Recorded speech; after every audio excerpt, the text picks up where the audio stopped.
सारी ह्यूमैनिटी बनी है, हम सबकी बॉडीज और आत्मा बनी है। तो रब्बा ने मोहम्मद जी को फर्स्ट मानव जाति में क्यों नहीं भेजा, लाइक उनको ही फर्स्ट क्यों नहीं बनाया? और मेरा एक दूसरा प्रश्न भी है कि अगर मोहम्मद जी के रिलीजन में सारे 99 या मैक्सिमम भगवान की सिफत और एट्रीब्यूट्स डिस्क्राइब किए हैं, तो क्या अभी मीन टाइम, जैसे अगर मैं और कॉन्फिडेंस गेन कर रही हूँ कि मैं रब्बा से डायरेक्टली बात करूँ, क्या मीन टाइम मैं उनकी प्रेयर यूज कर सकती हूँ, मतलब अपने आप को सॉर्ट ऑफ प्रोटेक्ट करने के लिए सैटर्नल फोर्सेस या नेगेटिव फोर्सेस से?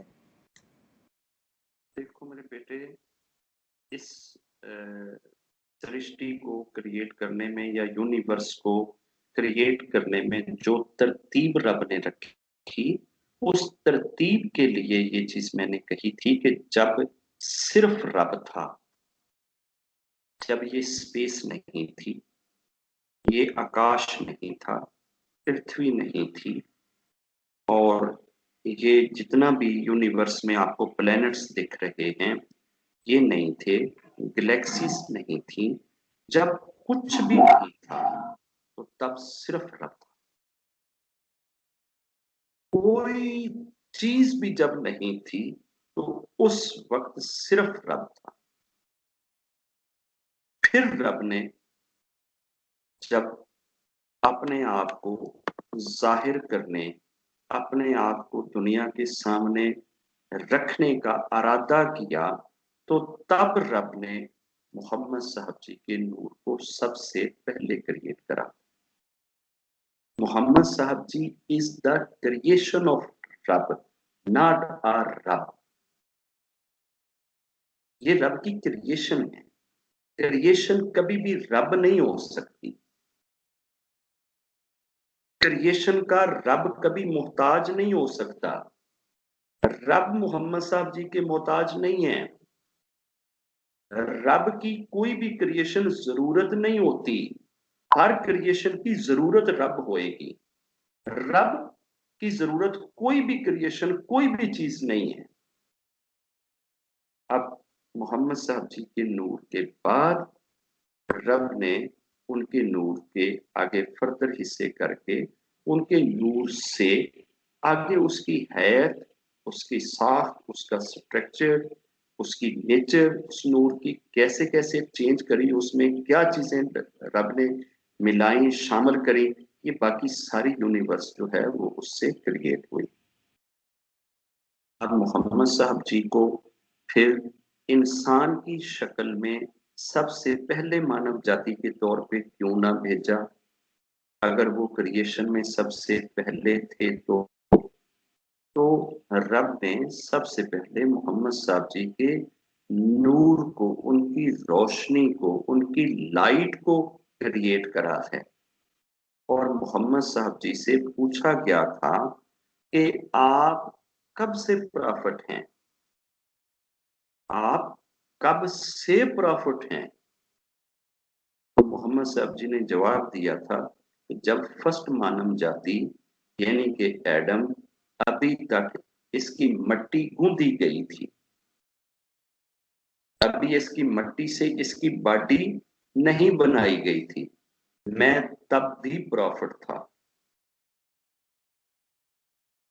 फर्स्ट मानव जाति बाद में आ रहा है, एडम बाद में आ रहे हैं, तो प्रॉफिट मोहम्मद तो सारों से पहले थे। उन्होंने तो कह दिया कि जी मैं उससे भी पहले था। अब पृथ्वी के ऊपर तरतीब है, अगर ये होती कि मोहम्मद साहब जी सबसे पहले आ जाते, सबसे पहले आते, तो मुझे ये बताइए कि उसके बाद फिर दूसरे ये जितने मैसेंजर और प्रॉफिट और ये गुरु जितने भी ये आते, ये जितना लेट होते, उतना उनकी टीचिंग्स हमसे दूर होके नापैद होती जाती ना। हिस्ट्री का रिकॉर्ड कब से रखना शुरू किया इंसान ने? कब से हिस्ट्री को कलेक्ट करना शुरू करा? कितने पुराने हमारे पास रिकॉर्ड पड़े हैं? कोई 2 लाख पुराना रिकॉर्ड है कहीं? किसी चीज को हमने सेव किया है? हमारे पास तो लिखने के लिए चीजें नहीं थी, हमारे पास तो रिकॉर्ड का तरीकेकार नहीं था, इंसान को इतनी सोच ही नहीं थी कि इंसान इन चीजों को सेव करता। तो अगर मोहम्मद साहब जी भी सबसे पहले आ जाते तो आज फिर हमारे सामने मोहम्मद साहब जी के बारे में भी बस ऐसे एक ना वो वहमी थ्योरीज ही चल रही होती कि जी ऐसे थे तो ऐसे थे तो ऐसे थे तो ऐसे थे। अगर वो प्रॉफिट्स की लाइन में सबसे लास्ट पे आए हैं तो ये हमारा बेनिफिट हो गया है, हमारा भला हो गया है, हमारे ऊपर रब का एहसान हो गया है कि उनकी बहुत सारी चीजें लेटेस्ट शक्ल में, अभी तक अनचेंज शक्ल में, ओरिजिनल फॉर्म में हम तक पहुंच गई हैं। और चूंकि वो प्रॉफिट्स के हेड हैं, चीफ हैं, सरदार हैं, तो जब भी कहीं किसी जगह पे कोई फंक्शन होता है तो चीफ और सरदार हमेशा लेट आया करते हैं। चीफ नहीं पहले जाके बैठा करते।